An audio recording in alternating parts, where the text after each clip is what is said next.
Hello all, welcome back to snack and meal. இன்னைக்கான recipe remix parotta. அதாங்க கொத்து பரோட்டா. இந்த ரெசிபிக்கு 2 பரோட்டாவை சின்ன சின்னதாக பிச்சு வச்சுருக்கேன். அதில் கொஞ்சமாக சுடுதண்ணி தெளித்து மிக்ஸ் பண்ணிக்கோங்க. பரோட்டா சாஃப்ட் ஆகிடும்.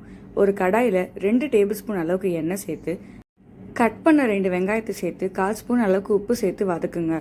வெங்காயம் நல்லா வதங்கினதும் அதில் 2 கட் பண்ண தக்காளியை சேர்த்துக்கோங்க. அது கூடவே 1/4 ஸ்பூன் அளவுக்கு மஞ்சத்தூள், 1/4 ஸ்பூன் அளவுக்கு சிக்கன் 65 பவுடர், 1/2 ஸ்பூன் அளவுக்கு மிளகாய்த்தூள், 1/4 ஸ்பூன் அளவுக்கு கரம் மசாலா சேர்த்து மிக்ஸ் பண்ணிக்கோங்க. தக்காளி வதங்குறதுக்கு கொஞ்சமாக தண்ணி சேர்த்து வேக வைங்க. தக்காளி நல்லா வதங்கினதும் அதில் 2 முட்டையை சேர்த்து மிக்ஸ் பண்ணிக்கோங்க. ரொம்பவும் ட்ரை ஆக்கிடாதீங்க. பிச்சு வச்சு பரோட்டாவை சேர்த்து நல்லா மிக்ஸ் பண்ணிக்கோங்க. கொத்து பரோட்டாக்கான சிக்னேச்சர் ஸ்டெப்பாக 2 கொத்தி கொஞ்சமாக மல்லித்தலை சேர்த்து இறக்கிடுங்க. அவ்வளோதான், ஈஸியான ரீமிக்ஸ் பரோட்டா ரெடி. இந்த ரெசிபி எப்படி இருக்குன்னு ட்ரை பண்ணி பார்த்துட்டு கமெண்ட்டில் சொல்லுங்கள். இந்த வீடியோ உங்களுக்கு பிடிச்சிருந்தா லைக் பண்ணுங்கள், சப்ஸ்கிரைப் பண்ணுங்கள், பெல் ஐக்கானை கிளிக் பண்ணுங்கள். இந்த வீடியோவை உங்கள் ஃப்ரெண்ட்ஸ் அண்ட் ஃபேமிலிக்கு ஷேர் பண்ணுங்கள். ஏன்னா எனி ஒன் கேன் குக்.